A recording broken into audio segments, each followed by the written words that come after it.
In the immortal words of Kimberly Guilfoyle, the best is yet to come, especially if you're Kimberly Guilfoyle, because she was just announced by President Donald Trump to be the new ambassador to Greece.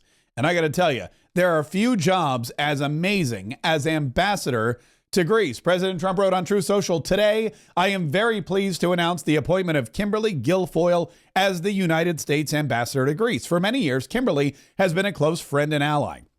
Her extensive experience and leadership in law, media, and politics, along with her sharp intellect, make her supremely qualified to represent the United States and safeguard its interests abroad. Kimberly is perfectly suited to foster strong bilateral relations with Greece, advancing our interests on issues ranging from defense cooperation to trade and economic innovation. Congratulations, Kimberly." Kimberly Guilfoyle has long been known as a powerful speaker and ally of President Donald Trump. She also is known for a couple of her relationships. She was the longtime fiance of Donald Trump Jr. until their relationship ended. And before that, she was married to Governor Gavin Newsom back when he was a lawyer in California. Being married to Governor Gavin Newsom for any amount of time is enough to turn anybody into a conservative firebrand, and that's exactly what Kimberly Guilfoyle became. She gave many speeches, most notably her one in 2020 during the virtual convention when she got up on stage and yelled, "The best is yet to come." She's also been a staunch fundraiser for the Republican Party, specifically President Donald Trump, and that is why she'll be headed to Greece as the new ambassador. And I've been making a list of all the places if I were ever chosen to be an ambassador, and Greece is right there on the tip top. It is not only the founding, it's not only the birthplace of democracy in our republic and the guidelines and the principles that Alexander Hamilton and the founding fathers used to build and construct our great country. But the weather's amazing, the food's incredible, the wine is intense. It's just an all-around fantastic place. And at the moment, not a lot of turmoil in Greece for Kimberly Guilfoyle or Ambassador Guilfoyle to have to deal with. Italy, another fantastic place that I would love to be ambassador. Nancy Pelosi was always hoping for an ambassadorship to Italy. However, since President Donald Trump is returning to office, I don't think that's likely to happen. Maybe the Federated States of Micronesia, but definitely not Italy. President Trump made some other high-profile picks and appointments yesterday. He mentioned on his True Social account, he's pleased to nominate Ronald Johnson, a.k.a. Ron Johnson, not the senator, to serve as the United States ambassador to Mexico.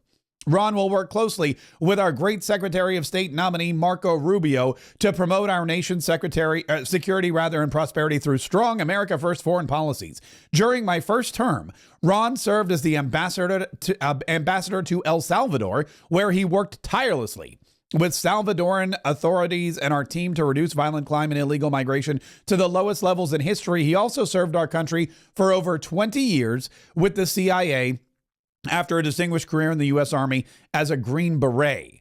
He graduated from the National Intelligence University with a Master of Strategic Intelligence. Congratulations, Ron. Together, we will put an end to migrant crime, stop the illegal flow of fentanyl and other dangerous drugs into our country, and make America safe again. So in Mexico, President Donald Trump has placed not only somebody with experience with Latin American communities and countries, El Salvador, by the way, being one of the most dangerous and treacherous places to be an ambassador. Not only is the government always on the brink, but there is massive amounts of crime, massive amounts of corruption. There was countless murders and drug raids and overlords and that kind of thing. But in Donald Trump's first 4 years and working with El Salvador, they managed to tidy that up. Now El Salvador is very safe because they send all their criminals here to the United States. And I imagine Donald Trump will be working with Ron Johnson and Marco Rubio to return all of those people to El Salvador. Because remember, the ambassadors in the State Department, they're going to be working, they're going to have a hand in this. You can't just start exporting illegal migrants back to their countries of origin without expecting some kind of governmental or some kind of, kerfuffle coming from the heads of state in those various countries. And that's something Marco Rubio and Ron Johnson will have to deal with. And that's, I believe, why he chose Ron Johnson, not just because of his experience in El Salvador, but because of his CIA background. And here's a guy who really understands the inner workings of government, the secrets of government, and how to, get countries to agree to terms that may not be in their let's just say, the best of terms for them. It's really kind of exciting to see the team that President Trump is putting together. He also wrote, "I'm pleased to nominate Congressman Dan Bishop from North Carolina as Deputy Director for Budget at the Office of Management and Budget, or the OMB. Dan has been a tireless fighter for our MAGA movement in the House of Representatives on the Judiciary and Homeland Security committees. Dan will implement my cost-cutting and deregulatory agenda across all agencies and root out the weaponized deep state." Dan Bishop is going to be working, I imagine, very closely at the Office of OMB with the DOJ caucus, with DOJ, the Department of Government Efficiency, and making sure that all of these suggestions that Elon Musk is making and Vivek Ramaswamy are making, all the suggested cuts and pulling back of personnel and or business operations is going to run right through the OMB.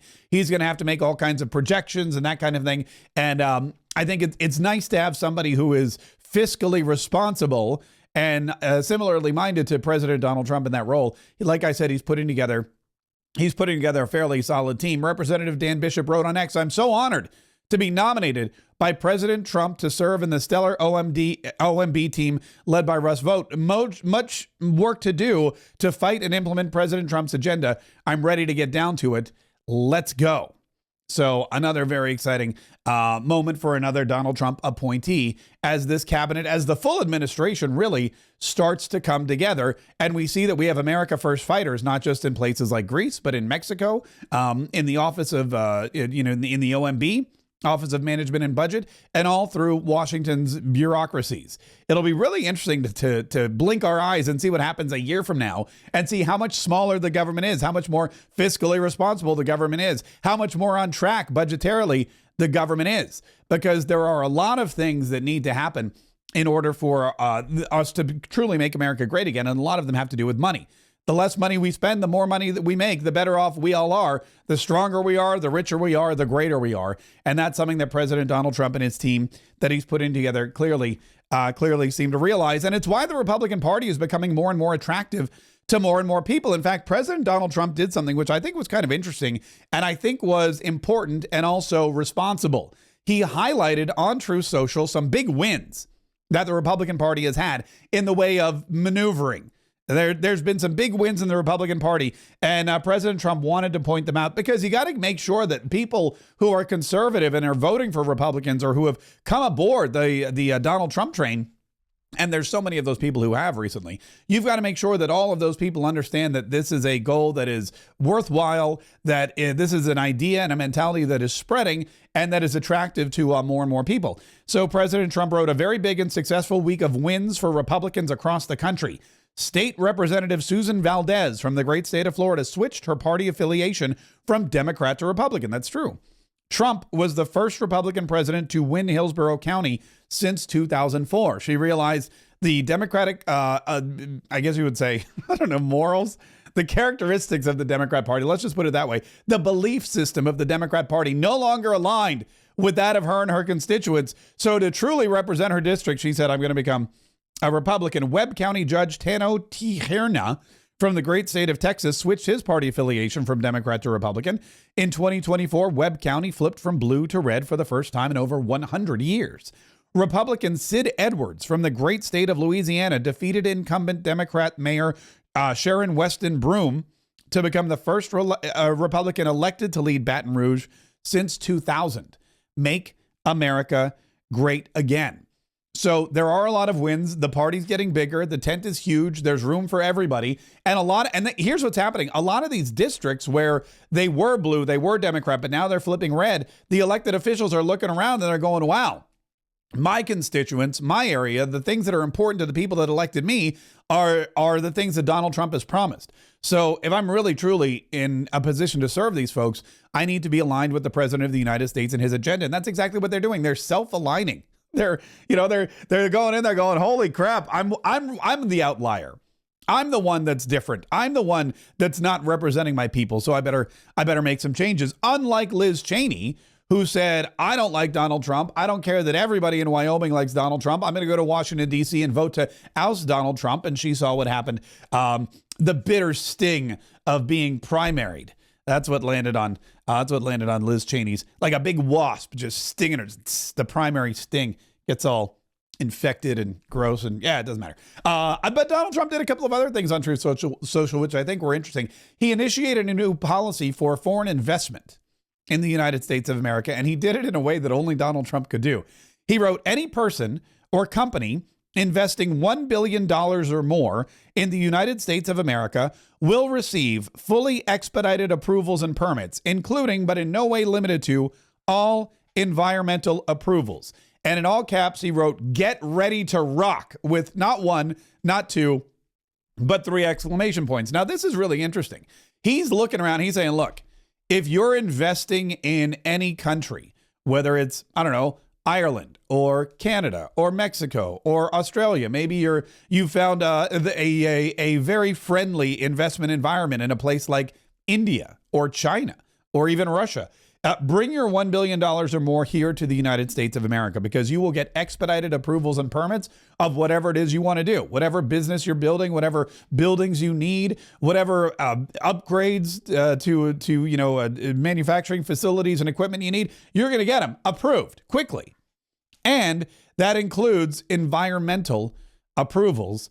Get ready to rock. So Donald Trump is basically committing to deregulation for foreign investment. If you're a foreign investor, you want to bring your billions to the United States of America, because it's not dangerous deregulation, it's effective deregulation. We are such an overregulated country that we are pushing away foreign investment. In fact, domestic investment, one of the big reasons why so many American countries go abroad is because they can just rent an office, put in some phones, and set up shop. And then the governments there are so eager and excited to have American businesses or any businesses in their economy, bringing money into their economy so that they can grow and they can build. They're so eager and excited to have that they will deregulate. Here, we do the opposite. We throw so many roadblocks up and speed bumps, and we put, guard rails and barbed wire around these companies and make it almost impossible for them to come in here and thrive right out of the gate. We make the startup costs and the regulatory problems and the time investment. I mean, time is in a limited quantity. There is very little time. It's the only non-renewable resource. So if you've got money and you've got time, you want to make sure that you're spending more money and less time. And what Donald Trump has done is he said, look, bring your billions of dollars over here and you'll be ready to go almost on day one. And it's an interesting take. It's an interesting way to announce it. And it's going to be so effective because people understand that everyone wants to do business in the United States. It's the American dream. But the regulations that have been placed on foreign investment for years are destructive to our economic growth. Now, I imagine there will, of course, also be still regulations and investigations. We don't want, China bringing billions of dollars over here and buying up all of the land surrounding our nuclear bases and that kind of thing.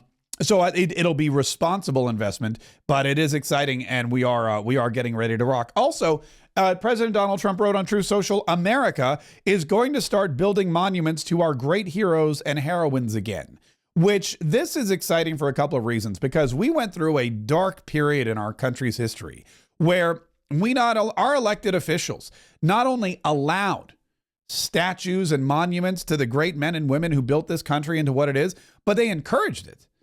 In Columbus, Ohio, the statue of Christopher Columbus was torn down, tossed into the water. All over Washington, D.C., these statues were removed. Here in Jacksonville, Florida, we had statues removed from the downtown area because people were upset that these Confederate memorials were still stuck around, even though the Confederacy was part of Jacksonville's history, part of the United States history. And now President Donald Trump is saying, look, we are going to get back into the business of building monuments and building statues and remembering where we came from and honoring the past. And we're going to blow out all this DEI stuff. We're going to blow out all this woke stuff. And we're going to remember the history the way it should be remembered, as a group of strong and powerful and courageous and intelligent individuals who risked everything repeatedly over and over again so that they could have a better life, so that their families could have a better life, and in the end, so that all of us could have a better life. And if you really want to inspire the next generation, you've got to honor the past generation, because you want these kids today to say, look at that statue. I want to be on a statue one day. I want to do something great for our country. I want people to remember my accomplishments and my generosity and my contributions to this great country after I'm gone. That's when it's not just honoring the past, it's inspiring the future. And President Donald Trump knows that that's important. That's why he builds gold towers to himself with his name on it. So everyone walking by can say, wow, one day I want to have a gold tower with my name on it. And they can work hard to do so, because when people work hard in the United States of America to get things like that, everybody benefits. One last thing I did want to touch on before we get back to the other news is there's a report out about the Secret Service and the Department of Homeland Security. There was an assassination committee that was formed. Our good friend Mike Waltz, who's now the National Security Advisor, was on this committee, and it was a congressional committee, and their job was to investigate the not one, but multiple assassination attempts on President Donald Trump, how President Donald Trump was allowed to get shot in the ear, how Matthew Crooks was able to get into the facility or into the rally arena, get up on the roof with a gun, take shots at the president, undeterred by Secret Service. And then, of course, there was the other example of Ryan Ruth, who hit the golf course for like 12 hours with a gun pointed through the bushes at Donald Trump's golf course as he rounded the fifth fairway. And so there's a new report out. Trump Shooting Task Force says DHS, Secret Service haven't produced docs on golf course incidents.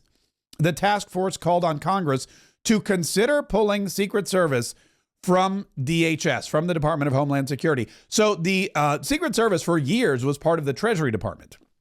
They were part of the Treasury Department. They were, their first task was not to protect, the president and his family and other dignitaries, but that kind of evolved over time. And then when the Department of Homeland Security was installed or created, they moved it over to Department of Homeland Security. They thought it would be a better choice, but that department is run by a horrible guy named Alejandro Mayorkas. And now they're thinking maybe Secret Service is too important to leave under the umbrella of the Department of Homeland Security. The story from Fox News reads, former communications director Tricia McLaughlin and Princeton University political scientist Lauren Wright discussed the latest in confirming Trump's cabinet picks. Wait, that's not it. Here it is. On September 15th, Ryan Ruth allegedly hid in the bushes outside Trump International Golf Course in West Palm Beach with a rifle as Trump was playing golf. The report called on the Secret Service to review its protocols for golf courses, which would be a significant policy overhaul given Trump and past presidents' historic penchant for golfing. Other recommendations in the 180-page report include calling on Congress to consider taking the Secret Service out from under the purview of DHS. Quote, the current structure potentially weakens USSS, a small but critically important agency, in advocating for its budget and other priorities inside a much larger entity. The failure in Butler, Pennsylvania, was far from the first significant United States Secret Service failure in recent history, and it is fair to question whether USSS should continue to be housed within DHS. The Secret Service was under the Treasury Department until 2003, when it was moved to the newly formed DHS, but the task force advocated for it to be its own structure entirely. A fresh look at whether USSS might benefit from the status of an independent agency with more freedom to make budget requests and advocate for itself would be a healthy discussion for former USS leaders to have with Congress. The task force also recommended conserving resources by limiting who gets Secret Service protection. So basically what this report is claiming, or what this report is focused on, is that you have this department, which is very important. It's crucial. It's crucial to the to the protection of our dignitaries, including the President of the United States, the Vice President of the United States, the Secretary of the Speaker of the House. All of the people that need this protection benefit from it. Not to mention the families and the wives and spouses and whatnot. But as a result of it being moved into a much larger organization, it's fighting for scraps. It's battling against much bigger issues. And it's getting tied up in the bureaucracy, and you don't want the safety of the President of the United States tied up in bureaucracy. So what they're suggesting is to give it its own budget, move it out from DHS, put somebody in charge who's tasked with keeping President Donald Trump and all future presidents safe from any and all assassination attempts and any and all other, dirty deed doers. And I think that with this report coming out and with the Senate having a Republican majority, and with Donald Trump being very interested in his own personal safety, having been the victim of multiple assassination attempts, I think you might start to see a brand new division, a brand new standalone United States Secret Service division with a strong leader, a dedicated budget, a much more direct mission statement, and a much more effective plan for execution. And I would say probably a much more effective track record. That's something that, like I said, I would foresee in the future. Listen, we've had a tremendous amount of success with this podcast. And this morning we jumped almost right up to the top of the charts. If you enjoy listening to the 47 Daily Podcast every day, first of all, thanks. We enjoy bringing it to you. And what I'd love for you to do is take a minute right now to go to your iTunes page, go to the 47 Daily Podcast iTunes page. And if you already follow and subscribe, that's great. If not, make sure you do that. But please leave us a recommendation or a review. You can click the 5 stars. You can write something. The more people that review this podcast and the more people that interact with it and the more positive feedback iTunes gets about the 47 Daily, the higher up it goes in the rank and the more people, it's shown to and the more listeners we get and the more informed the American electorate becomes. And then we get more conservatives and more Republicans and more people that realize that the fake news is lying and that Donald Trump isn't a bad guy. He's actually one of the greatest leaders we've ever had and will continue to be one of the greatest leaders we ever have for the next 4 years. And that's why for the next 4 years, I'll be right here bringing you the truth about President Donald Trump, his administration, and what he's doing to make America great again. From the White House to my mouth to your ears for the next 4 years. So please take a moment, visit the 47 Daily on iTunes. Make sure you subscribe, make sure you listen, make sure you enjoy, and take a moment to write a positive review of the 47 Daily.